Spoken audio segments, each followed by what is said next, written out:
All right, Kyle. This is something that the people deserve. We've been trying to make this happen for a few months, so thank you for joining me today on the show.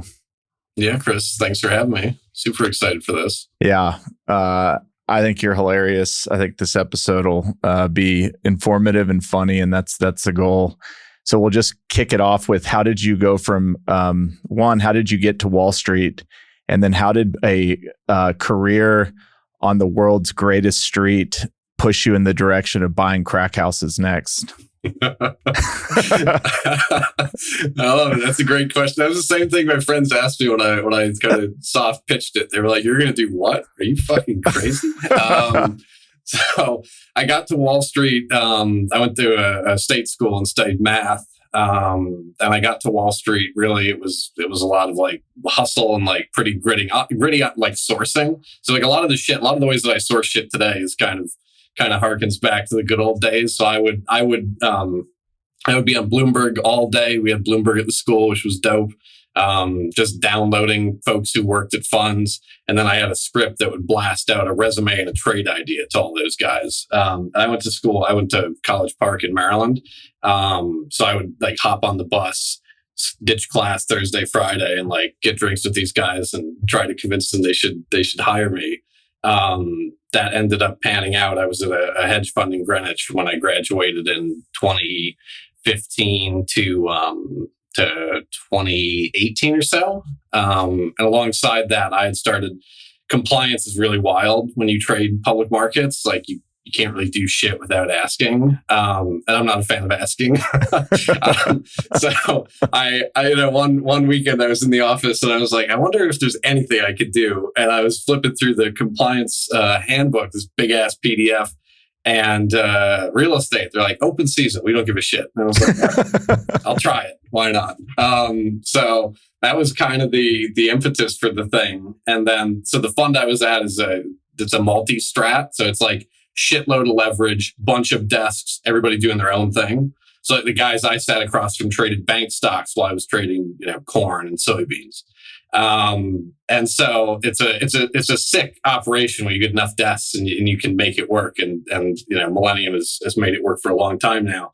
But one of the things about it is that they do can like 20% of the front office every year. So in 2018, my desk got run over by some of the Trump tariff shit.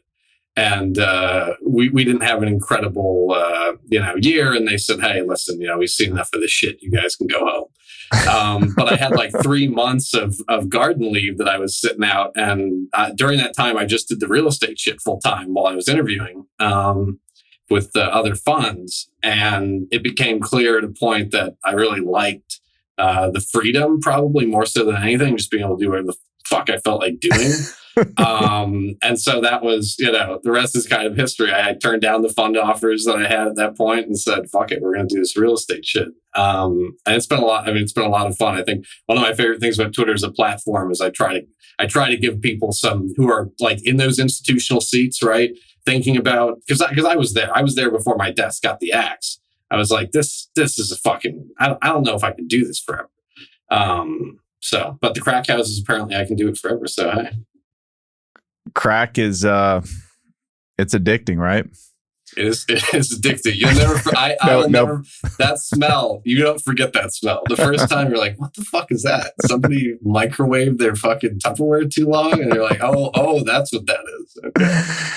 All right, we're in the deep end. All right, I'm going to ask a few questions on Wall Street. How do you come up with a trade idea? Like there's a bunch of y'all showing up every day, hopped up on coffee, and like, how does a trade idea surface? And like, what is the process you go to go like, okay, this is a great idea that nobody else would know about? Or is it just known that like everybody knows about this, we're still going to do it? So that's an awesome fucking question, right? And one of the things that kind of convinced me to flip from sort of public markets to real estate was that I feel like you can iterate way quicker in real estate, and the causal link between shit you do and good or bad shit that happens to you subsequently is way tighter, right? So like I'll explain like how my desk would come with a trade idea, right? And for the most part, we're a longer term structural, very fundamental sort of operation, right? So we would put together basically using trade flows, import, export, production, consumption for mostly agricultural, but some energy too, commodities, right? And we would say, hey, over the next 6 months, 12 months, this quarter, that quarter, are there any big imbalances between supply and demand? And do we think that should do something for spreads or price of the futures, right? And so if you think about like trade flows, that's where most of it comes out, right? Folks who are like buying and selling commodities domestically, like, yeah, there's some hedging, but for the most part, like trade houses, which is what all of the guys who ran my desk kind of came from, right? Ultimately, if there's a trade imbalance somewhere, someone's going to need to come to market. China's going to come to market and buy a lot more soybeans than sort of people think today, right? Then there could be a trade there with respect to, okay, where is it? Do we think the market has anticipated this with respect to where futures are pricing, right? So that's kind of, and I think a lot of discretionary desks, right? Whether it's equities, commodities, rates, it's kind of a similar thing, which is you're out there kind of betting on some sort of mean reversion, betting on to some extent, right, that fundamentals are going to be the thing that drives price over a long term. And something that's tough about that, right, is you can see guys who have 20 years experience in discretionary space get their ass fucking kicked for months, right? And with no real reason, right? And they'll say, oh, it's flows, oh, it's those other asshole hedge fund guys, they're fucking us. And and I'm kind of like, I'm pretty new to the whole thing. And I'm just like, yeah, I don't know if I could be wrong for this long and without a reason. Like, I'm wrong a lot, but I feel like usually there's a reason. Like, I did something, I was obviously dumb, or there's some macro thing. But, I think one of the cool things about private markets relative to public is that causal link between what you do and what happens is a lot tighter broadly.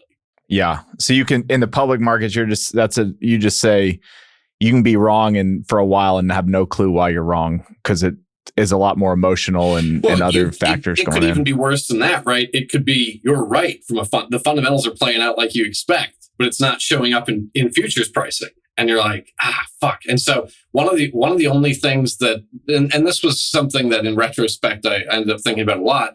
We couldn't trade physical because there's a lot of counterparty risk associated with that.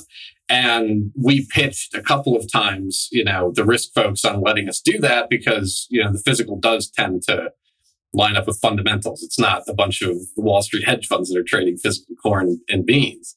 And they said no because they couldn't, if you do something like that and say we fuck up and they have to unwind it, it's going to be a disaster. When they fire people, they want to push a button and make your whole book, go away nice and smooth. So, yeah.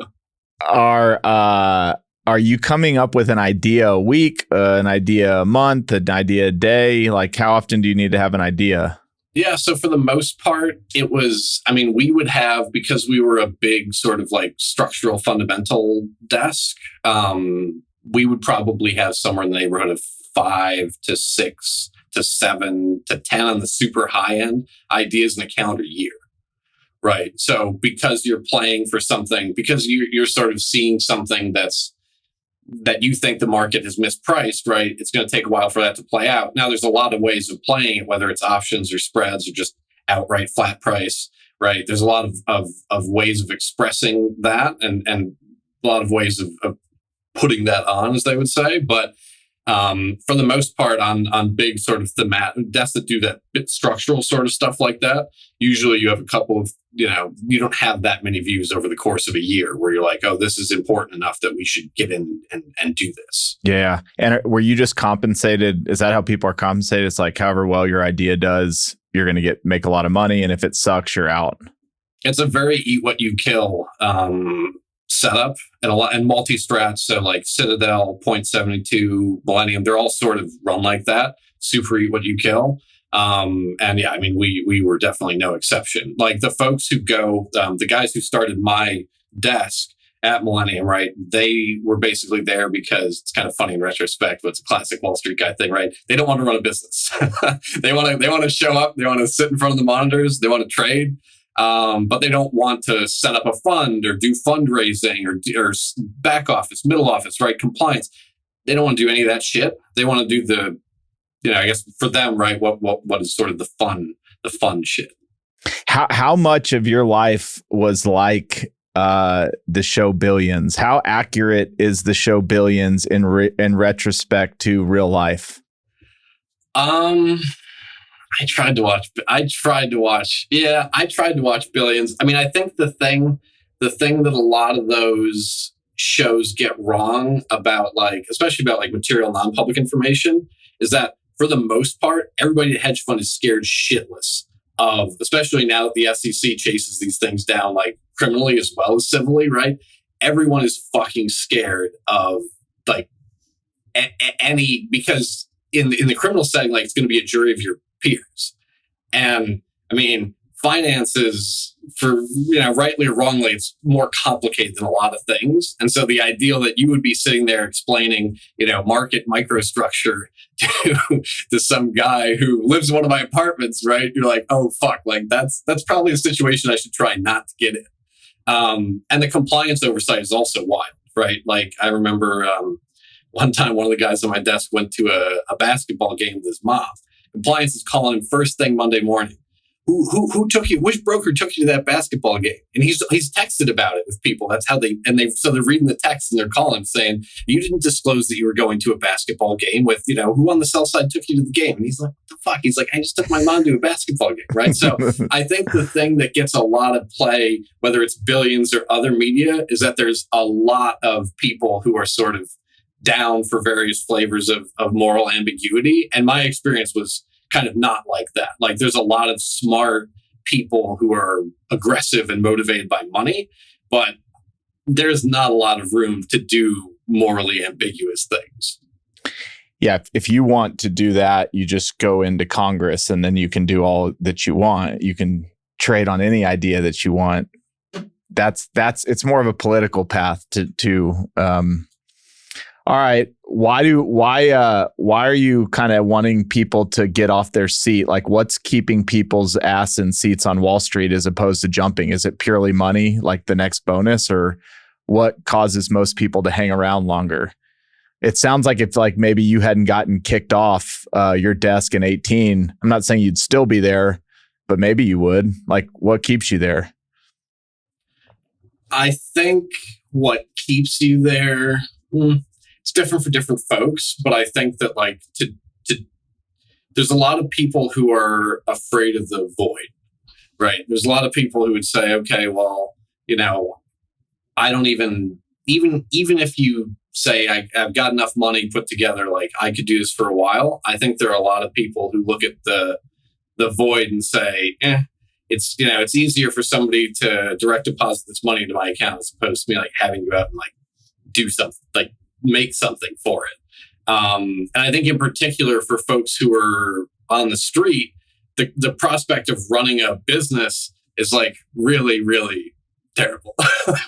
Like, we look at, like, I did back in the day, right? Like, operations, I was like, oh my God, like, this sounds fucking terrible. Like, can I just go back to, like, playing around in Excel and, like, writing code and, like, reading research? Like, that's way more fun.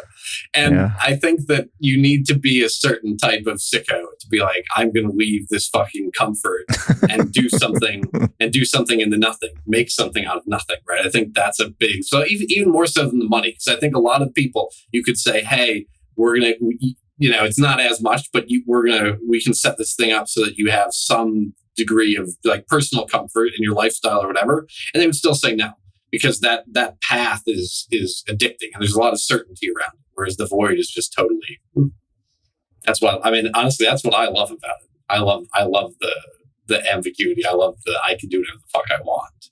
That's my big thing, honestly. What kind of code were you writing? So my first job at a hedge fund was when I was in college, and it was VBA, which terrible. By the time I'm even today, I'm pretty much 100% Python. I can do some JavaScript, I can do some TypeScript, but Python is my favorite. And it's a super friendly language, right? I'm not sending rockets into space or any shit like that. I'm not doing high frequency trading, so I don't need to do no C, no C++. But yeah, Python for the most part. And you were writing code at the hedge fund to what? Make better trades, or like, why were you coding? Yeah, so there was a lot of like geospatial data. So we would be looking at weather a lot. We'd be looking at crop conditions at various levels of granularity, right? And there's honestly a shitload of that kind of data, right? The price data is not super complicated, and because we're longer term, we don't need to know what's going on second to second. But with respect to like fundamental geospatial data that would help us back into what we thought sort of like fundamental supply demand was going to do. Yeah, there was a lot of that, a lot of scraping Indian government websites about import, export, right? Just, trying to find some kind of edge in a pile of data of dubious quality. I love it. All right. What are you doing today?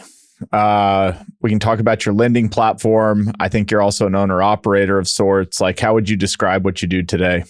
Yeah. So today there are sort of three businesses, and they all came about, from the original crack house one. So today we own and operate 300 units of affordable housing in Connecticut. For the most part, I would say that, like I picked up 25 units back in June. I'm probably going to pick up at least another 100 next year, because I think this is a great environment for buying non-performing loans. Like I've seen a bunch of that flow in the last month, which has been very quiet the last 2 years. The other two businesses, then we do commercial construction, general contracting, and roofing for the most part. That's a business. Yeah. I'm kidding. I'm kidding. I mean, roofing is you must spend a shitload of money on roofing. How much money do you spend on fucking roofing? A lot of fucking money. Our roofers living well. Because that's a whole thing in Texas, right? Like everybody's roofs get wiped out. Like I guess it's different with EPDM than the resi shingle, right? But like the hail, like don't you guys like aren't you like rotating roofs pretty quickly down there? No. I mean, I don't think so. No. I mean, if we are compared to what, I don't know what that'd be compared to, but I don't know, compared to other parts of the country, we don't get hail here. I don't know. That's a great question. I don't know. So that's one part. So we basically, I think like a lot of people who do real estate enough said, listen, this construction thing is terrible and it's the biggest risk to our business. So why don't we just build it in-house? So we've been doing for the most part, we acquire things that are distressed, right? So we've been doing that internally since end of 2019 now. And then because we've sort of finished up a lot of our internal projects, we said, we got a great crew. Why would we kind of just let that go? So we started doing the work as a third party, general contractor and roofer, with a focus on like retail, like clients, industrial. We don't really work for, I tweeted about this yesterday. We don't really work for like ourselves because we're a terrible client. So that's one. And one of my childhood friends actually moved out here to run that business back in Feb. So that's been really cool. And then the third and final business is lending, which has been a wild one to be in of late. Private credit has been fucking crazy. What's been crazy? Let's start there. Like, what are you seeing right now? I mean, the cost of capital is up, but also like the volatility has been fucking wild. Like, I hop on, I don't have a terminal anymore because I'm poor, but you hop on Yahoo Finance, right? And you say, oh my God, like the 10-year just moves 15 basis points in a day. Like it's nothing. It's wild. And what is it how did it move historically? Like for anybody listening, like if it's 15 basis points now, what would you expect in normal times? I mean, daily volatility, for the 10-year, I mean, if it was doing something like 15, 20 basis points, it's because there was a Fed meeting or something, right? And now it's just whipping around like that on not very, on CPI prints, but even on nothing, right? And so that has been painful because not only have, cost of capital for us, and we have back leverage with banks, and obviously that's a floating rate. So that's gone up, which has sucked. But not only has that going up sucked, right? Spreads have also blown out, right? So the volatility in rates markets have meant that, now MBS pricing relative to the treasuries curve, the spread between those two things is way wider. And one of the reasons for that is a lot of the guys who securitize investment, loans secured by real estate for investment, a lot of them went bankrupt in the last 9 months because historically they don't hedge, right? They just have they got hundreds of millions of dollars of these loans that they're packaging up, and they don't hedge them because rates don't move that much. And when they do, they tend to rally. So we actually make money on it. But then, this year rates fucking sold off. I mean, the 10-year went from, the one handle 18 months ago to having 4 handle. And all these guys went from selling, they thought they were going to sell this, $150 million pool of shit at 108. And they end up selling at 96. And so then you can't make payroll. Then you can't, so a lot of them just gone in a period of like 60 days. Right. So how much are we talking here? Like how many folks are calling it quits? Is this? Oh, I mean, it was I think of our 5 biggest counterparties, 3 of them went out of business in like 30 days. Holy cow. The 4th one, and so we do 2 things, right? We do balance sheet lending because we have facilities with banks that we put the stuff in. We have a crowdfunding platform for things that don't meet those criteria as well, right? So we do balance sheet, and then we also, would sell to institutional buyers because there was a big sort of permanent bid for that stuff over the last couple of years. And I mean, those guys they're fucking done. Like, there's not that many players left. The only players who still exist are guys who basically have, captive capital, who've got a fund or a REIT or some vehicle that's a relatively permanent source of capital. Everybody who is reliant on, all right, we're going to fill up the bucket and then we're going to dump it on capital markets. Those guys are fucking gone. And they were filling up the bucket by just getting a line of credit with a big bank, borrowing all that, lending it out at a spread, and then hoping to get that shit out the door as quickly as possible. Well, so that's the other problem. A lot of their facilities are like 30, 60, 90-day facilities. And so, you're like, well, if I sell this shit today, we're going to get fucking rocked. But at the same time, if you don't sell it, you're also fucked because you have to buy it out of the facility within that, you've got to buy it out or take it out somehow of that facility in a pretty short time frame. So what happens when these things go belly up? Like what happens to all the loans? I'm assuming they just sell them at a distressed price. Who's buying all these pools of loans when these companies are going out? Who's the next buyer? So there's sort of it depends on who you are, right? So a lot of the securitizations, they just priced at a place that reflected the volatility and the stress in rates markets. And so, like I said, guys were thinking they would sell this shit at 106 where they sort of used to, and they ended up trading at 94, right? It's a big swing. It's your entire quarter revenue fucking going, flipping the sign on it. So there was a lot of that, right? Where they just had to get the shit out the door. They sold at a big loss, done, right? We've seen, and I'm just starting to get tapes on these now. We have seen some of the guys who sell to those guys, right, who got stuck with shit on their books, and now they're looking to sell it, somewhere in the 90s, piecemeal, right? So it depends on where you are in sort of the ecosystem.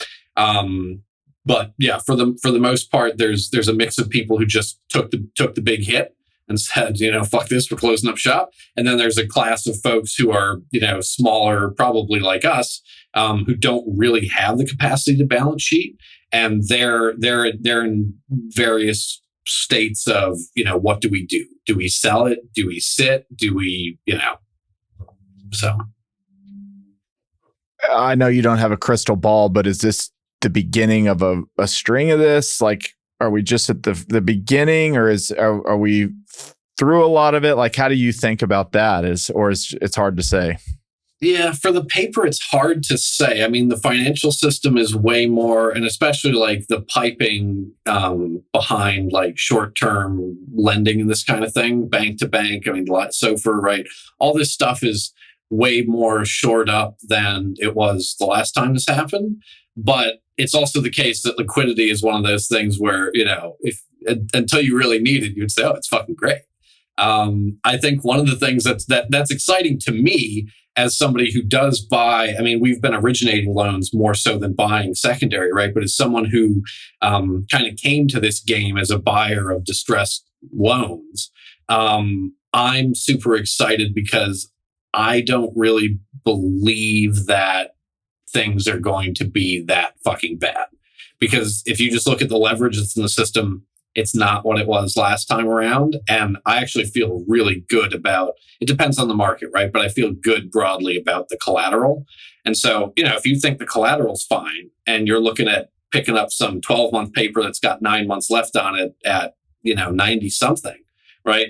That, in my opinion, is a pretty good return. It's not free money, but I think it's pretty solid. So, crystal ball, hard to say where the fuck rates and all this stuff will go in sort of nominal terms. But I think you're going to shake out, and this is kind of what I'm seeing with like the non-performing loan flow I've seen, right? The people who are getting shaken out now are the people who, on the equity side, when they did their underwrite, they said, oh, we're going to get agency to take us out at 3 something. Those people are in trouble. Those people are fucked. Now, is everybody else fucked? Probably not as badly as that. So, I'm looking at a couple of things right now where it's exactly that, right? Bridge paper. So it's all bridge paper, floating paper that was hoping to get to a permanent agency in the 3s. This is not like fixed rate debt at 5 that people are not performing on because they're shitty that operators. Shit always happens idiosyncratically. And I do see that from banks, but people do dumb shit. I've done dumb shit. You can't read. There's you like not risk. I like risk. There's not a big, you can't, there's no narrative there. There's no play per se. Yeah. Okay. Let's just go a little deeper. So everything you're seeing right now that's non-performing is a floating rate, probably bought within the last 12 months. Give me your general, what are you seeing come through now? Is this office stuff? Is this any asset type? It's basically, great question. So it's basically, there's 2 classes, right? There's office and then there's short-term paper who thought there was going to be a long-term takeout somewhere cheap. And what's happening in office? Because I'm not asking you to put your office operator hat on, but if you are a lender, is there a price at which you would loan on a Class B shitty suburban office building in Nowheresville, Alabama? Or is it the cost of the dirt minus the cost of demo minus another margin of safety? How do you even lend on what we'll call the have-nots of office that might not ever see a tenant again without major CapEx?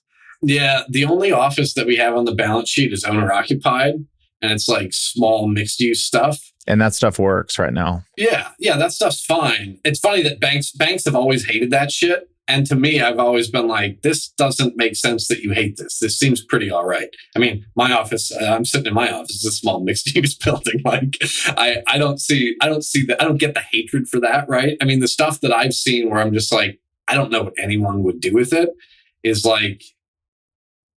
it is your A, definitely B is a wasteland, but even the A shit, right? You're kind of I don't know what the play would be with this. Everybody is taking that down. Headcount's coming down a lot in addition to people just not working in offices. And I feel and this is one of the things that I've tried to be better about, and probably one of the biggest things I've learned in this business is that when I look at shit, there's sort of 2 dimensions along which it can sort of land. And one of them is money, and one of them is brain. And I'll do something small if it's not going to hurt my brain too much. But the office shit is big, which is good, but it feels like it's going to hurt my brain a lot. Just figuring out what to do with it. Yeah. So I don't fuck with that. And to me, it just seems I just don't know where you mark this collateral, right? That's the biggest problem. Because even if I was going to say, all right, I could end up with the asset, but you know what? I'm not going to be the guy who repositions it. I'm going to unload it. Okay. what are you going to sell it for?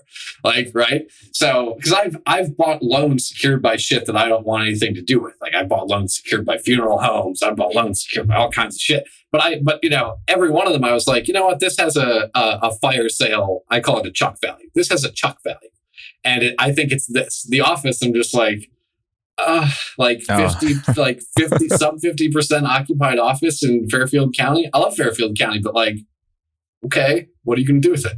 So what happens when a non-performing loan's coming down the pipe that you like? Like, how does it work on your end? You get presented an offer to buy a loan. Then what all happens? Like, how do you make money on it? I would say a lot of our, on the NPL side, I would say a lot of our edge actually comes from our ability to source. So there's not a lot of, usually when I'm bidding on something, I kind of am the only bid.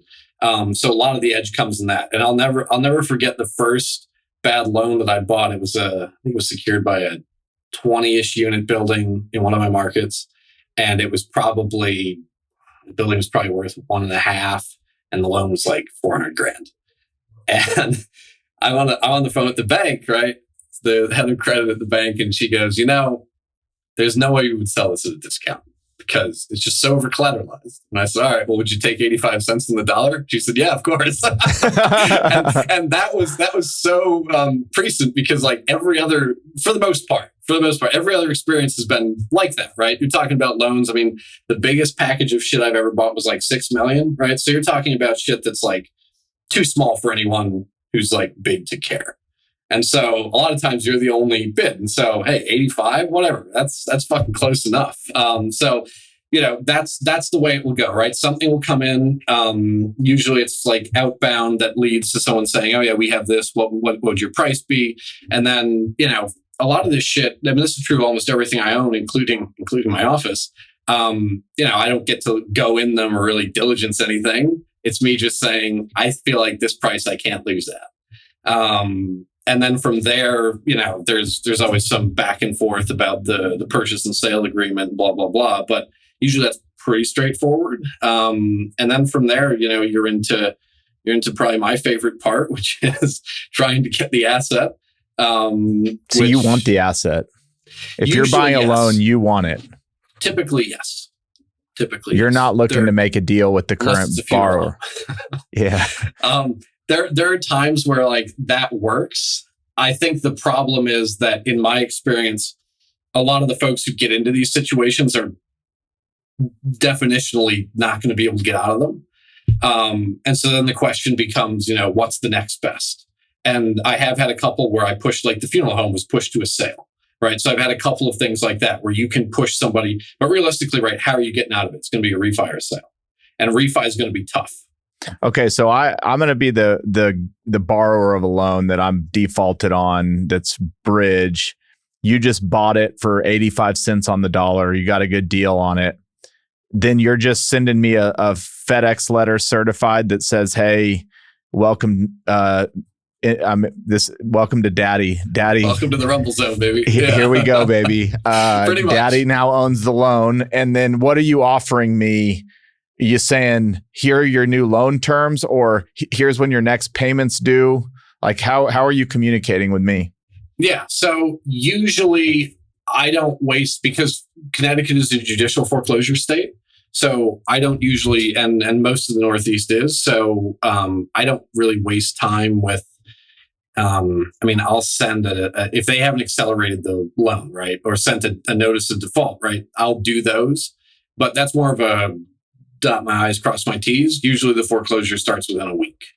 And then I like to have contact with it's not always possible, but I do like to have contact with the borrower or their counsel, especially in a situation where there's a PG or something, because usually, and this differs a lot from your banks, your conventional lenders, right? Because a lot of those guys don't know what they want.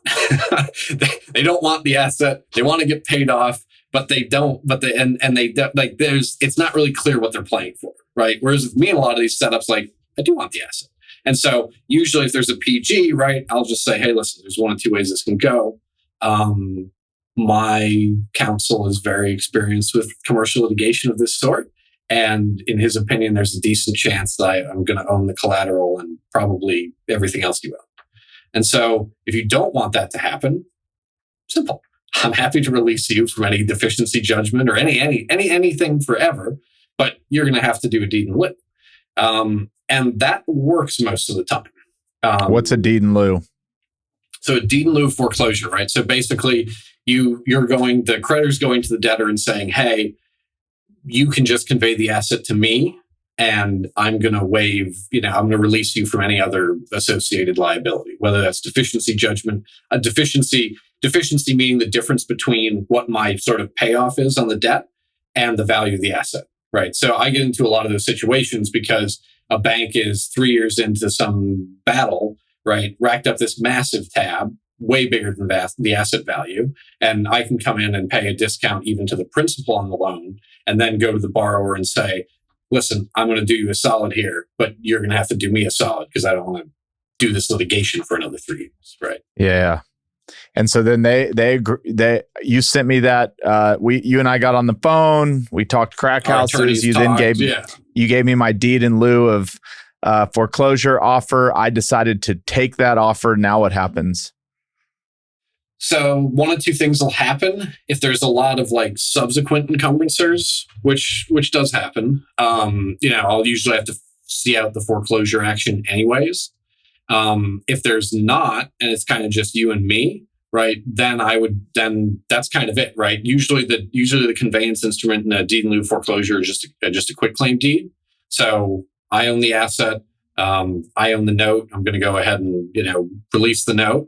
And then depending on, where the asset is, right, I'm going to either, do CapEx or move right into leasing. Or if it's something that I don't think makes sense for the portfolio, I'm a broker. I'll list it and see what happens on that side. And is it fair to say that a lot of your competitors don't actually want to own the asset, or most of the people in your kind of niche want to own it? So that differentiates you. Is if you're buying a loan, you're really trying to get your hand on the asset. I remember one of the first loans I bought, it was secured by 2 buildings. One was 8 units, one was 12. And the bank had been foreclosing on this guy for 4 years. And I actually knew his defense, the counsel who was doing the defense. I actually had it. He'd done shit for me, so I saw his name and I called him and I said, "Hey man, what the fuck is going on with this?"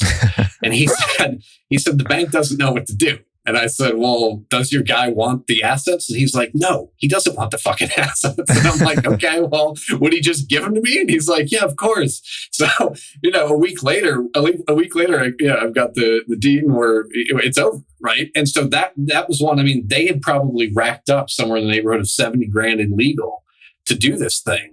And it just didn't make any sense, right? I mean, it was a New York bank that got caught up in some Connecticut shit that they probably shouldn't have fucked with. But it's weird, right? It's weird because, you're hiring counsel, you're doing all this stuff with the end goal of getting paid off, but the guy's not going to be able to refi and probably can't sell because the balance on the note at this point is huge. So you're probably going to get the asset, but you never wanted that, right? So it's a weird dynamic where the bank is like, we're going to fuck you up. And then you're like, all right, well, hit me, motherfucker. And then they're like, no, never mind. We don't want it, especially with like industrial and shit where there could be environmental, right? They don't want to be in the chain of title ever, period. So it's a weird dynamic. So there's a good structural reason, I guess, for shitheads like me to exist. So then you get the asset. Are you then like, have you kind of underwritten it as like, okay, once we get this asset, we got to do X, Y, and Z to it to create value? Or no, it's we get the asset and then we're immediately going to go hire a broker and fire sell this thing? Depends on the asset, right? I would say if it's sort of like my bread and butter, which is, small which is like sub-commercial multi up to like 25 units, then we're probably going to sit with it. I'm a big fan of, I think Moses, I think a lot of the guys on Twitter, one of the things I've picked up from you fucking geniuses is that you shouldn't sell real estate. It's dumb. It's terrible. It's in a lot of cases worse than if you just continue to operate it. So that's my preference by a wide margin. But if it's something where there's like if it's something that makes sense for like an owner occupant, then probably I'm selling it because there's some operating business associated with it, which I have enough of those. So that's and I'm trying to get better. Back in the old days, I would just say, "Oh fuck it!" Like we were getting this shit cheap. Like let's do it. But now I look at it and go, "Okay, well, the capex is going to be sucky." I'm much more trying to do things that, from a brain damage perspective, or I call it dollars per brain, make sense. I'm going to tell you about a little story, and you tell me what you think about this, because it kind of goes to what you were talking about earlier. So I didn't know this individual, but it's a friend of mine in YPO who knew this guy, and he was an attorney, and he made a fortune in 08, 09, and 10. And here's what he would do. He would go to people that were not performing on their loans, that were clearly underwater, and he would say, "Look, I think I can help you." And they'd say, "Great, what can you do?" And he'd say, "Well, send me your loan documents. Let me read your loan documents." And he would go through the loan documents and realize quickly, because again, 05, 6, 7, 8, like banks were just, who knows who was writing these things. But he'd go through a loan document and see so many discrepancies, and the total loan amount was written different in different places. Were the borrowers mostly owner occupants? I don't know that, but because these were like multifamily properties. These were lots of investment grade properties. Okay, got it. But you had people that were, you just had big institutions that were making loans so fast. Like, who was checking all these loan documents, especially like the big loan documents with hundreds of pages. So anyway, his whole deal was, here's what I'm gonna do. You transfer me. I'm going to take over the property. You owe no more payments. And then he would sue the bank and basically just say, like, you don't have a good loan here, and I'm going to hold you up in court. And he would hold that bank in court for 12, 18, 24. He just kept it until the bank finally was like, "All right, we're done. Like, it's yours. We're out of it." And he did this consecutively. So what about what I just said resonates with you? Is that, and that's not an old wives' tale. That is a real thing that happened. Is that something that happens normally? This guy made hundreds of millions of dollars. I've heard he's made so much money doing this. And now I'm seeing, okay, we've been in a hot time, lots of loans getting done quickly. Like, is that going to happen again? It's super interesting, right? I think so. This guy, he's the law firm and he's the principal on the yeah deal. I think he just went out and became like his own. He just was a legal minded principal that left and did this full time. And so I guess maybe the question's also like, from the bank standpoint, if you have if you have discrepancies in the loan doc, and maybe that changed after 2010, like there was some law written, and it just seems crazy to me that you could hold a loan in court so long and you just kind of bleed it out. So and you don't have to make payments on it while it's in court, correct? While the loan is in court, there's no payments being made. You can always not make payments, but the thing that can get you, and it honestly comes down to the lender, right? I've seen lenders say, because I read a shitload of dockets, right? I've seen lenders say, "Hey, listen, our penalty rate, the statutory, there's no statutory max in Connecticut, but the rate on tax liens in Connecticut is 18. So a judge generally won't give you more than 18, right? But I've seen lenders say, "Hey, listen, technically you owe us 3 years of this 18%, but also technically, fuck you, we would love to never see you again." So we'll take the principal. We'll take the principal and we'll wave goodbye, right? So I think the thing that the commercial, so there's two worlds, right? For mortgages, there's commercial, business purpose loan, pretty not regulated. Some states like Arizona and California, it's more regulated, but for the most part, pretty unregulated. And then you've got households, so owner occupants. Owner occupants, I've seen in court self reps. Like, there's this one dude, he's fucking infamous. He's been at it for like, I think 11 years at this point. And this guy will never lose his house. He will never as soon as he got up there, everyone was like, oh, fuck, not this guy. And, in owner occupied world, because it's heavily regulated and you always have the right of reinstatement. So you could always show up with a duffel bag of cash and say, here it is, reinstate my loan, right? Whereas in commercial, once you accelerate the balance, it's really hard to kind of like get back on track. But you can do things. I mean, I've seen this if you can believe this, I'm a bit of a magnet for litigation. I've seen this firsthand where, the judicial system is supposed to kind of do things within reason and it's supposed to, but if you get someone who grabs that thing and says, no, fuck this, we're just going to make this suck for everybody, they can do that. And so, yeah, it's a matter of conveying. If you can convey to the creditor that this is going to fucking suck and you should not want to do this with me, you could make that happen. I mean, forget about the discrepancies in the loan docs, right? You could have pristine loan docs and say, I am fucking crazy. This is going to be terrible. Do you want this? And they could be like, not really. Like, not my money. Shareholders will be okay with it. And you're telling me I don't have to see your fucking face again? Goodbye. Right? I actually want to own a bank one day. I borrowed enough from them to go, I would like to be on the other side. Dude, having said that, I never want to own a bank and get a call from you and go, fuck, here we go. Not that guy. I also want to own a bank. It seems like an incredible fucking business. Maybe we could do it together one day. I seriously, if there was another business I'd go start, it's probably a bank, which... Dude, I have taped to my fridge at home a list of the smallest nationally chartered banks in Connecticut by assets. I don't know exactly how that works or how any of this would work, but believe me, I'm ready for it. When I do my push-ups in the morning, I look at it. Do you want to tell the millions and millions and millions of people that listen to this every day? No, I'm kidding. How you source some of these non-performing loans? You said that's your edge. How, to the extent you're willing to share, like how do you find all this stuff? Yeah, no, it's a great question. So there is a relationship piece, right? So if you know the banks who are, and it is mostly banks, right? Credit unions will do some of this, but you're talking about like, it has to be like the 1, 2, 3 biggest credit unions in your market. For the most part, credit unions exist to be like a friendlier bank and lend to members, right? I've seen credit unions that have lent to members and they won't foreclose on them because their dad and their granddad and everybody's and I'm like, yeah, but like, have you actually made that much money? And they're like, no, but we don't want to hurt their feelings. And they won't sell it to me either because they don't want me to hurt their feelings, right? Yeah. So credit unions are not great, but like local banks, if you know them, like you will it's funny because that's not even enough to get the look necessarily, because people who work in credit departments at banks don't think about the shit until it's on their desk. So like, number one, know all the active commercial lenders who are local, because you're going to have an easier time with locals than, like, I've bought shit out of securitization.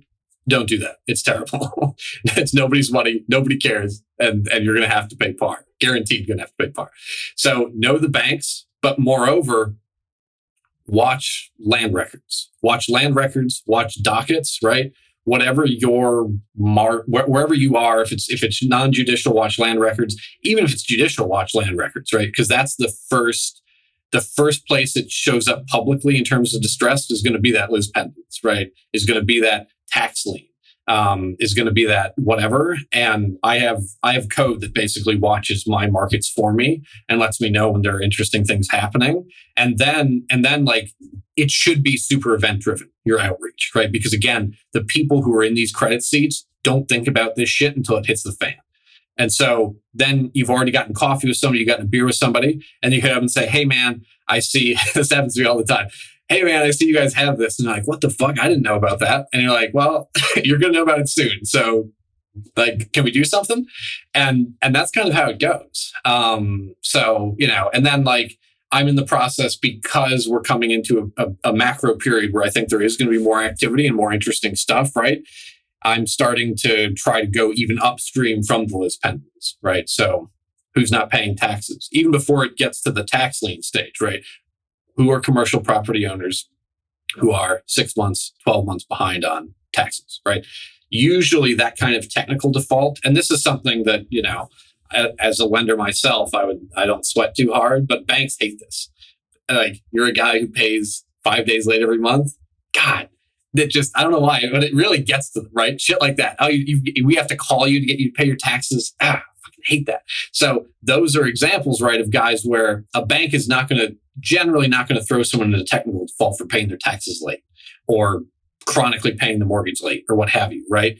But it might bother them enough to sell it to me at a slight discount, and then we can go in and be aggressive about it, right? So those are the major channels, and you want all of your outreach. And I've done it the other way. I've been like, hey, this is me. This is what we do. Do you guys have anything? And they're like, oh, that's super cute. But no, and we're cutest little business. Yeah, that's super adorable. You do that, but no, fuck you. We don't have anything right now, and they might have something the next day, but they don't know that, right? So you want to make it super event driven in terms of the outreach. Like, that's like, you're going to have a high response rate. Yeah, you don't sound so bad when you say, "Hey, this is Kyle with Cutie Pie Lending. We want to buy any kid loves lending." Yeah. Well, and that's another funny angle to the thing, right? A lot of these banks don't want to be mean to the borrower, right? and credit unions, especially, like I said earlier, have this thing where the credit unions are like, we can't foreclose on this guy, but maybe you can. And it's a weird dynamic, because you're like, isn't this like a business thing? Like didn't they fuck up? Like, don't they owe you money? But they're like, no, we don't want to hurt our deposit base. We don't want to be the bad guy. So yeah, there's an opportunity in the market for a bad guy. If you were going to just spin up, you kind of mentioned the Connecticut markets, but is your model scalable to where you could just spin up in any market by deploying that code, tracking the same public filings? I'm assuming every state files publicly tax lien or any deferred tax, any foreclosures. And so it's a scalable model. It's not like you can only do it in certain markets. You could do this all over. Yeah, you could do it anywhere. The only difference between markets is going to be, honestly, Connecticut is probably one of the worst ones to do this in, because we have land records in every town, and we have like 221 towns. So that's a shit show. In places like Texas, where it's a county level thing, it's probably a lot easier. And then it's just a matter of getting to know counterparties. I mean, for me, the reason I tend to keep it to the Northeast is because I'm a big, it cuts against my Wall Street background, but I am a big operator.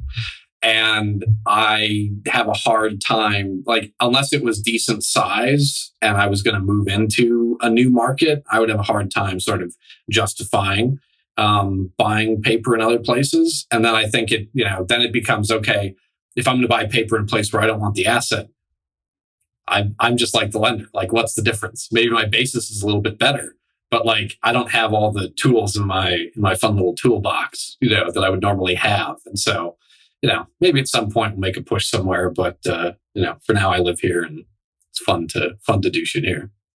Okay, what is a prevent foreclosure loan besides exactly what it says, a loan that helps prevent foreclosure? Like, what is happening in that loan that would categorize it as its own type of loan? So for the most part, and I would say this actually when we started lending, and this was actually a big mistake that we made when we started lending, because we were coming from buying non-performing loans, right? We figured, well, we should lend to people who are fucked because they'll pay anything. And that's fine. And that's one of those things where if you're a Wall Street guy, you would look at the math and say, oh, you can't fucking lose doing this. And you can't, but you can hurt your fucking head doing it. Because a lot of the people who are in those situations, they're not going to be repeat borrowers, right? You're going to get off a $1 million, $1.5 million, $500K loan, and that's it. Like, you had to teach somebody how to take out a loan a lot of times, and they're going to do one loan ever in their life, right? And you're like, and it's going to be 40 LTV, and it's going to be a teen sort of rate, but it's not a business. It's more of a sick hobby. Right. So we used to do a lot of special situations, kind of shit like that, where there's a guy who's in foreclosure. Nobody will lend to him. Right. But the asset value's there, and we'll lend him the money to get him out of it. Right. And maybe we'll get the asset, maybe we won't, but that's not a great business. Right. So today, the business for the origination side of the house is way more about basically helping folks. I mean, I'll give you an example. Last quarter, we closed a guy's loan in 4 days, right? And he's an investor and he comes in a few times a month for the same sort of thing, right? So that is more how that business has sort of grown up, I would say, is that we look to be efficient, straightforward debt capital from guys who have experience on the equity side, right? I mean, that's one of the things that I think killed me when I was early on in this game.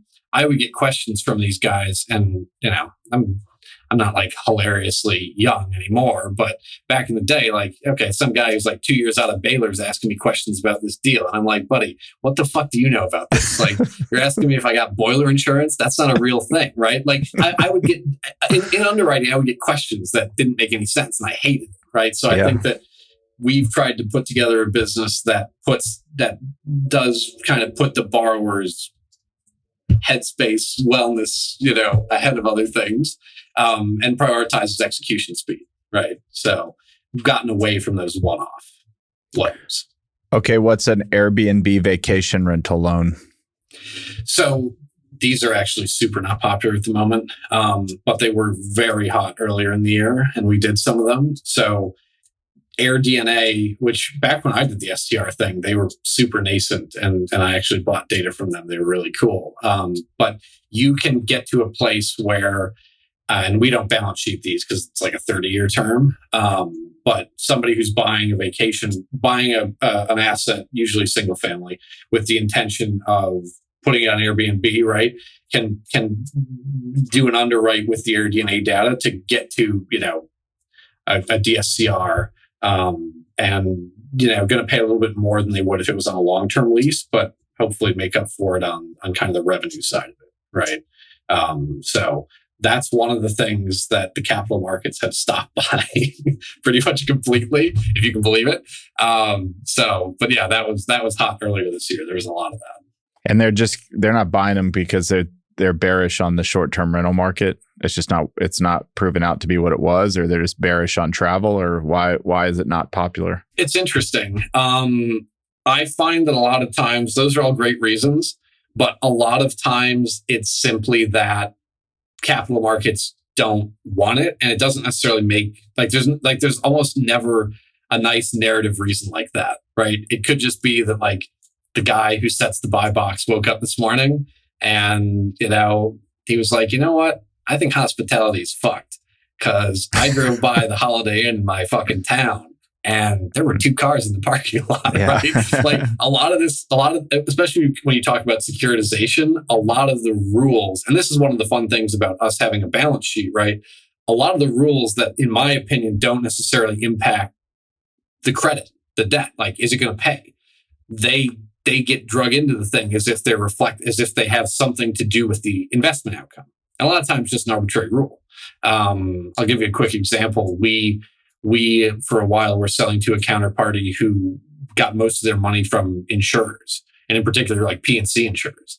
And they kind of in a bunch of states unilaterally moved the rates up by like 100 basis points in like a day with like no warning, right? I'm just sitting there going, what do these guys know about Wisconsin and Georgia and this shit? Like I haven't heard anything about these places. Like, what's going on? And I asked them and they said, yeah, you know what? They got a bunch of premiums in these states already and they're too overweighted. So they don't want more of it. And I'm like, okay, got nothing to do with whether or not it's a good loan. Just some guy with a box. Interesting. Well, that kind of goes to the next note I made, which was just banks. You had made a comment. I can't remember where I found it, but it said banks lend on their feelings, not necessarily their metrics. I'm a big feelings guy. I think there's a lot of feelings that creep into this shit. That should or should not. But I think one of the things that's cool, and I guess a question I would have for you, right? One of the things that it took me taking acid at my bachelor party earlier this year to really put this into words well. Get there. I think that there's a healthy amount of investing, which is sort of what I would call a hobby. There's a healthy amount of chasing alpha that I think is a hobby. And what I mean by that is if you're a guy who's sort of like directionally punting assets, right? Just like, I think it could go up. I think it could go down. That to me is a hobby. I think it's hard to say that that's a business, right? to me, a business is something where you've spotted a structural opportunity, right? That you can sort of exploit, capitalize on, whatever you want to call it, sort of indefinitely, right? And so like for me, there are a lot of things in capital markets that I think are structural and don't always make sense. And they pop up, with some regularity. And that's one of the things that makes me feel good about what I do relative to what I used to do, trying to divine from the weather, how much corn we're going to have. I feel like some of the things that I do now are just structurally fucked up. And I have a hard time seeing like how they get worked out, right? So in your business, right? I mean, do you feel the same way about like, do you think you're a punter or are you a guy running a business? No, I think we're running a business. So we've got 46 people. I think, I think I've tweeted about it, but the next few years, you'll actually see who's running a business and who is punting. There's a lot of people I think that punt that think they're running a business, but I could make an argument. You go buy 700,000 square feet in Houston, Texas with 280 tenants in there, and you close and you wire them your money, you have a job that starts the next day. And if the market's, free money and everything's going up, maybe you don't have to work as hard at it. But I would tell you, I think even the best multifamily operator in the country, if they were to take over an industrial asset, there'd still be a learning curve. And so I think about our business purely as what you said, is like we are operators. We generate returns that I think other people can't purely because of how we operate. And anybody that's in our business totally understands what that means. You go tell like a stock trader that, they're like, how much could you really be providing? They're all the same. I'll hire another one next week. I would say you tell me how you're going to upload 280 leases into Yardi, get every covenant right, and make sure it's ginning 30 days from now while starting to renew 20 leases, managing space, dealing with your forecasting, all these different things. I mean, owning an asset, depending on how good you are at it, there's a 200-point checklist to owning an asset. Who can get the best insurance? I mean, we just bought a deal in San Antonio, 5.5% fixed. We closed on it 2 weeks ago. There's just a lot of people that aren't going to get that loan. That's an advantage we have. Do you think that sometimes your ability to operate hurts you? Meaning? Like, presumably when folks appraise it, they're going to appraise it on the basis of sort of the median operator, right? Not you. Or when you go to sell it, probably someone's going to underwrite and say, listen, this guy's operating margin is way too strong. We can't do this, right? Do you think there's any, because I've seen this, right? And it's not with industrial, it's with crap that I own. But I'm like, you know what? This fucking sucks. I am the right guy to own this. And I don't think I could sell it to anyone else. There's a point where, nobody's going to get the same value out of it that you get out of it kind of thing. Yeah. It's a good question. I mean, the answer is one, I probably haven't thought about it a ton, but for us, it's like, look, all we care about is like, how much yield can we generate?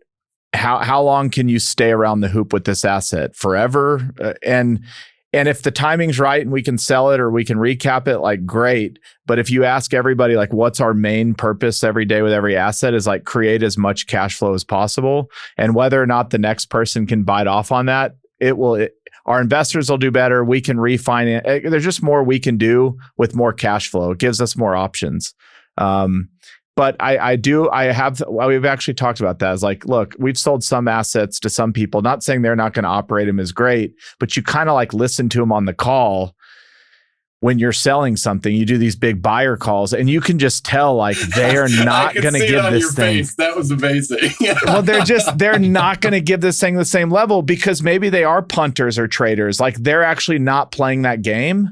Now, I'll give you an example of where it works the other way. We bought a deal for $12 million. I don't think I've ever talked about this on the podcast. We bought a deal for $12.5 million, 500,000 square foot old 18-wheeler production plant in Garland, Texas. We sold it 2 years later for $26 million and thought we knocked the cover off the ball. That same buyer held it for 1 year and just collected rent and sold it for $52 million to Link, which is Blackstone's industrial, a year later that did nothing but collect rent.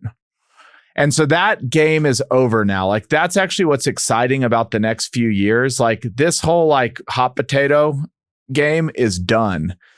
The right borrowers are going to get to borrow. They're going to get to raise equity. Operators are going to matter. Cash flow is going to matter. Like there's just no way it couldn't. And so I think the answer to your question is I think operating, there's nothing but great things that'll come for operators over the next few years. And the sad part is there's a lot of people that were punting the football up and down the field that thought they were operating. And that is about to, you're about to have a field day on a bunch of ex-punters that are retiring from the game of punting. No, I love that. I think you're right. It's just, it's funny because I have been in that position where I'm like, I'm on the loan with a lender, right? And I'm like, you know what? This is really, the collateral's worth nothing. And then I'm over here looking at it. I'm like, you know what? It's worth something to me though. Fuck. Yeah. I guess I have to do better on price. What do you think? So your website said 8 to 12% high yield loans. Is that going to be 8 to 12% in 2023, or are we now move into like 12 to 16%? Like, how do you think about that? Yeah.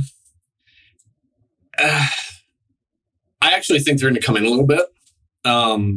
Because not on the low end, but on the high end. And that's simply because I think this rates volatility, and obviously I don't know anything, and you should never trust someone. Here we go. You should never trust someone's macro view if they can't trade the product that they're speculating about. So don't believe anything I have to say about this, but I'm of the opinion that rates volatility just can't keep being this fucking crazy, and that spreads at least have to come in. Even if nominal doesn't rally, I think that nominal has rallied decently hard here, but I do think that spreads have to come in.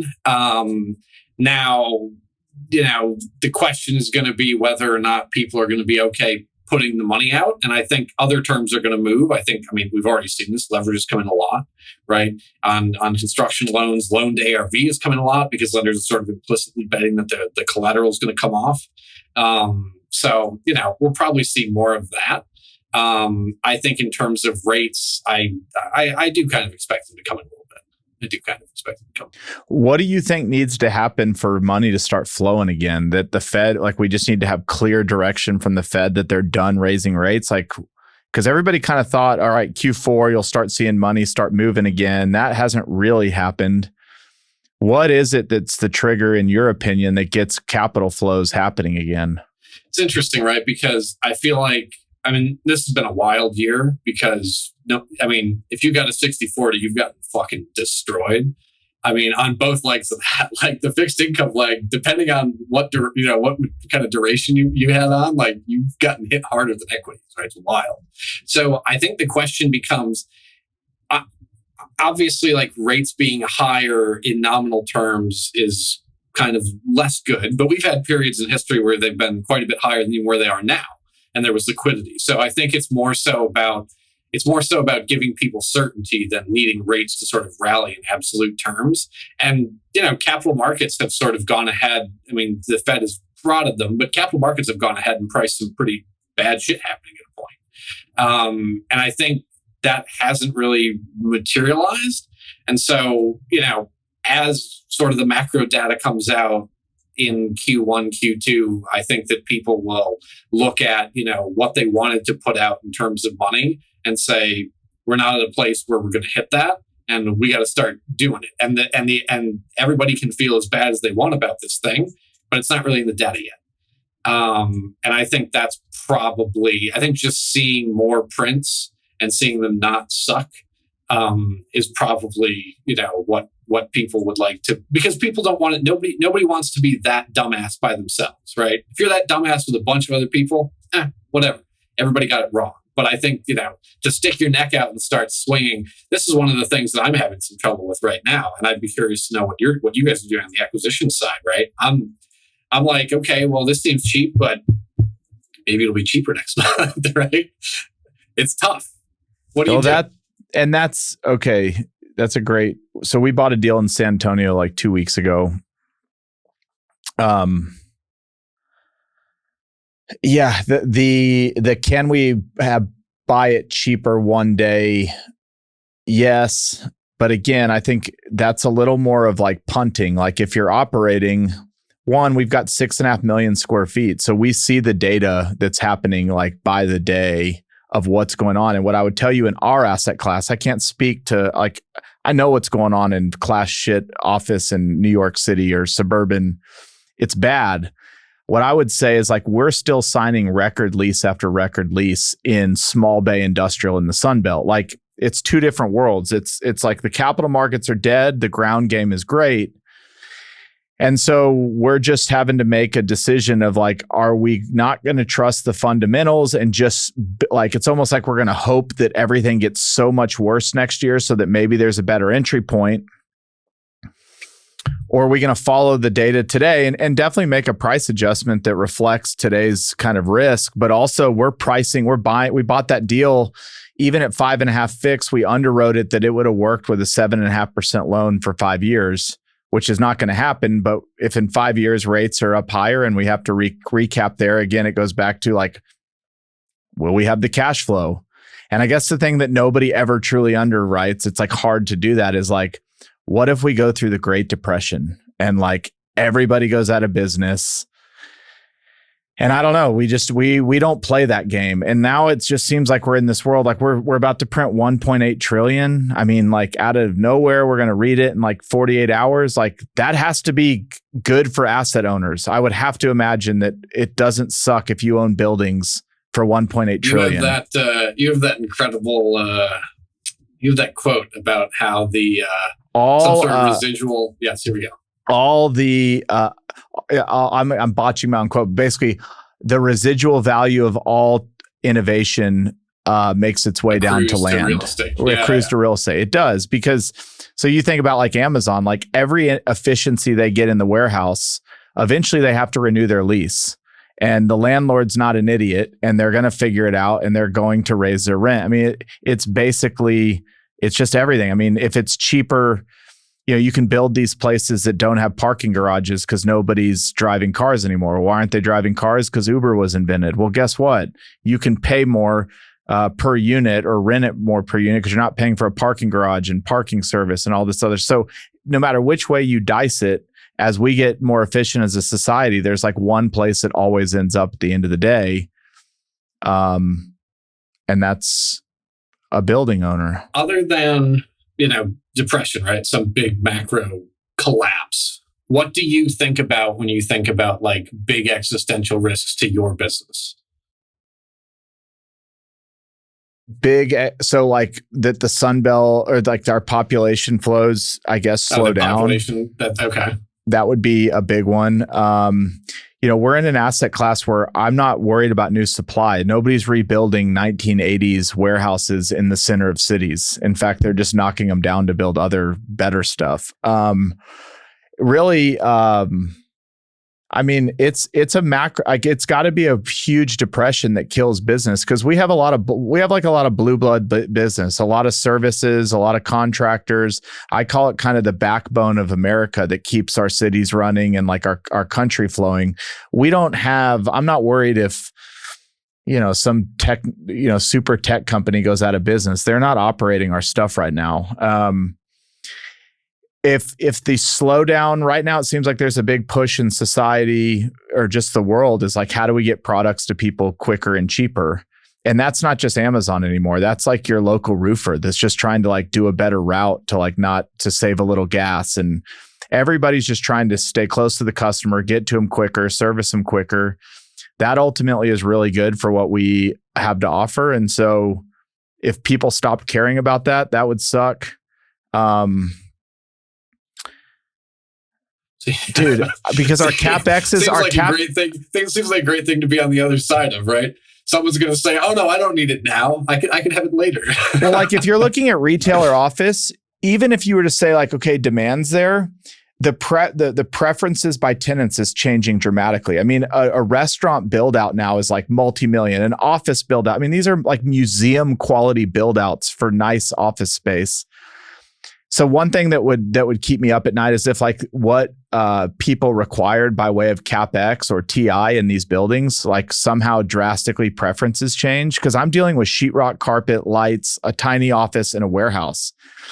Something that would throw us off considerably if people were starting to be like, no, we want like marble floors in our 10%. Like that would be crazy.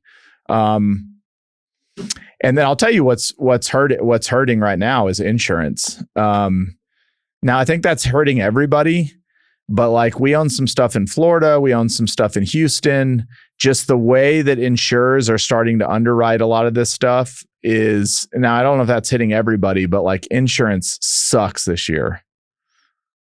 Yeah, no, that is, I mean, yeah, it's wild. I mean, I've tried to fight it by doubling our deductibles on some stuff, and you barely get anything back in premium. I mean, it is wild. Do you think, and I don't think either of us know that much about how how this works, but do you think there's an opportunity for like, I don't know, shitheads like us to band together? Because I don't make insurance claims. It's ridiculous. It's a crazy thing. That's the only thing worse than paying premiums is making claims. Like it's a fiasco. So I don't know. Do you think that there's the potential for guys to come together and do something captive that could undercut all these guys, or do you think that they're jacking premiums for a good fundamental reason? I think it's one of the biggest opportunities in the world. I don't really understand insurance. It's hard even to get the insurers to tell you how it all truly works. The sound bites, which are like, oh, there was a hurricane in Florida that wiped out 50 billion. Therefore, like the whole country is going to pay for it in premiums, basically. Like I get that. I mean, the shitty thing is everything's so expensive to build now, and it keeps getting more expensive. And so one disaster, and then these lawyers just have a field day. I mean, everybody's suing everybody. And so just the magnitude of disasters is been amplified. The answer is like, there has to be a solution. I talk to a lot of my buddies that just own real estate by themselves, and they insure their stuff for so much less.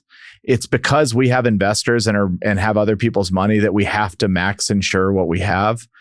Most lenders require you to have like more insurance than you really need. Like a lot of it's lender driven. If it was just up to us, what we felt comfortable with, I mean, we would just insure for so much less. They make you insure for like the new cost to build. Cost. Yeah. Right. And we're like, well, we don't need that. The land's more expensive, like anything. And they're like, nope, sorry, you have to have this. So I'm kind of speaking like in a circle, but the answer is yes, there has to be, because it's unsustainable.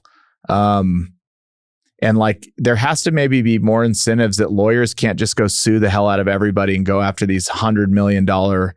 You used to get in a car accident. It was like, hey, we're going to fix you up, blah, blah, blah. Now you drive down the street and there's billboards like, I got so-and-so $900 million for getting run over by an 18-wheeler. It's like, I get that that's a good thing, but it's not great for society when there's like everybody's flexing like how much you can sue somebody for. And that shows up in insurance. I know I moved it from property to auto, but the same thing's happening in property when stuff goes wrong in a building. How many times, I don't know if you've had this, we get it all the time. People will show up and trip on your site, like just show up, trip, and then file like a little lawsuit against the landlord and the lawyer will not, find some sign that's missing that should have been placed here. And it's a whole game now. And so I think one of the biggest ways to change the trajectory is the gamification with lawyers of like, there has to be penalties for these lawsuits that are kind of frivolous. And right now there are none. Yeah, it's interesting, right? Because one of the things, and obviously I'm an idiot who learns everything the hard way, but I was always under the impression, right, that legal fee, like the sort of the prevailing party's legal fees would get paid, and that almost never happens. Never happens. I've got it in every agreement ever, right? And I've never had it happen, and it's just such a there's actually just no deterrent to being like a dickhead in the judicial system at all. None. I remember I counted once. I've been through like 16 attorneys in the time I've done this. And it's great because now I have like one for each of like three main things, and they're good at it. But it took some time to find them, right? One of the guys was so fucking bad that I considered filing a grievance, which crazy, right? I mean, why? What? Chris, I looked at the process and I was like, oh my God, I would have to hire someone to do this. Like, this is crazy, right? There's nothing in there for bad actors on that. I can't speak to criminal or family or any of the other shit, but on the civil side, if you're a fuckface, like, you're gonna get work. Like that's the way it goes. It's fucking crazy. And obviously, whatever. I'm a bit of a fuckface on the foreclosure front, but hey, there's room for fuckfaces in the market. That might be the title of this episode. Yes, but that doesn't impact people's cost of casualty insurance. So I don't feel badly. The answer to your question is like there is an answer. I don't know how we're gonna get there. Like it seems obvious, but I don't know. The market, one of the things that I think is wild about it is how opaque the market is. Like it's one of the for something that is a multi-trillion-dollar market, for the visibility to be this terrible, right? You're calling up a broker, you don't know who he's calling, you don't know, the prices it's wild to me that such a massive market is so opaque. I mean, even homeowners is obviously better, but like even that one is strange. Like I go back to, I tell people this all the time. Everybody's like, is insurance a good business? And I'm like, I don't know, but the best, greatest investor of all time loves insurance and owns a bunch of insurance. And so my guess on that alone is that it's not too bad to be in. But this Florida disaster, like we're paying for it in our Houston, like there's some of the discussion is what happened. How much is the Florida shit up year over year? Because I've seen some real ridiculous shit on Twitter. We're going back and forth right now on a quote, but it's going to be 50 to 100% higher for some people. I mean, it's a lot. Look, the incentive again, you hear from people all the time, like, you think like, okay, that disaster probably cost $100 billion. Probably $10 billion of that's fraud, like just people that are going to get, scrape a little. A lot of it, like everybody's like, how can I get the most for the least? Basically, that's like the whole game with insurance. And then you enter the attorneys. I don't know. It's just really incentivized to make prices go nowhere but up.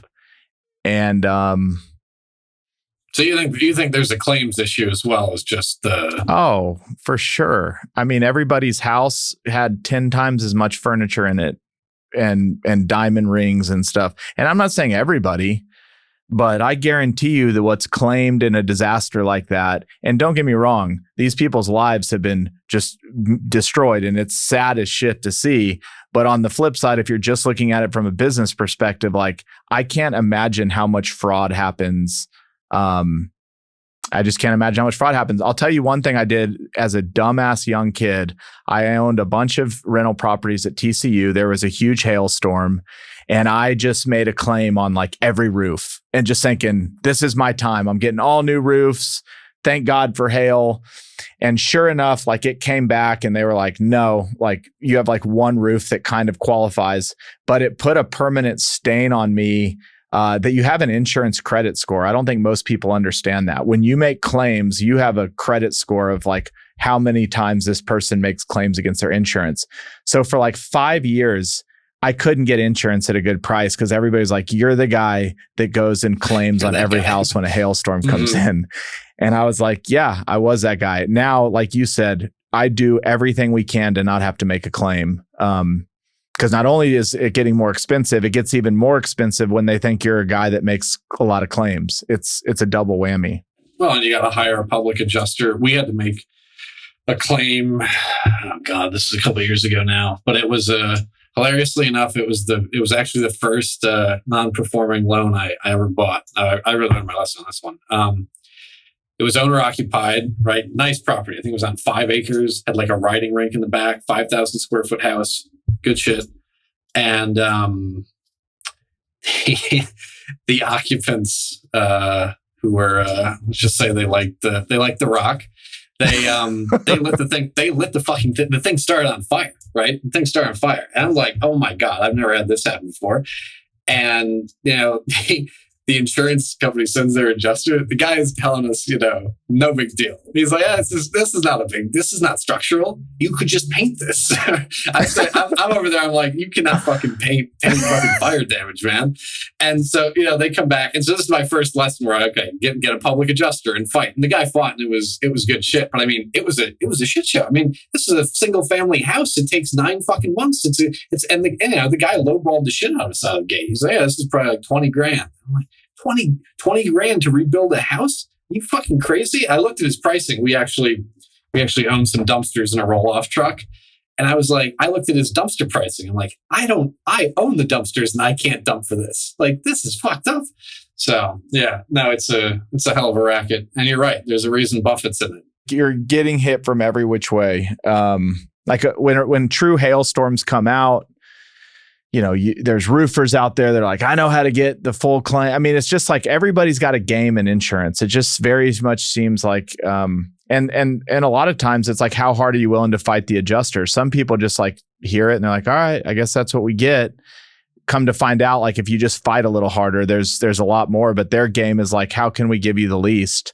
And your game is like, well, we just paid you a bunch of premiums. I want the most. And that's not the true game. They have built a whole system around how do we pay you the least, but make sure your premiums are the most. I asked our public adjuster, they came back with a more reasonable number. And I said, all right, what if I don't take this? And I mean, I'm going to hire an attorney and they going to hire an attorney. And then there's a third attorney. And I'm just like, what the fuck? Like all these third parties are going to get more money than I would on the claim, right? This is wild. It's just, no, they've got the thing set up. They got the thing set up well. They really do. We covered a lot. We covered loans, crack houses. We covered office a little bit. A little macro. With a little macro, a little hedge fund, a little corn trading. This was awesome.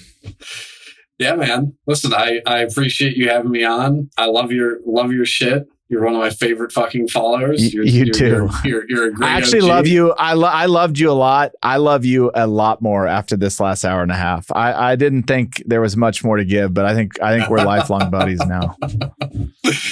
Well, if you're ever in West Hartford again, or if I'm in Texas, I'll definitely let you know. You have a place anytime you're in DFW, and I'll holler at you. Have a great holiday season and Christmas. Yeah, man. Merry Christmas, and looking forward to hearing how bad I sound on this thing on my commute.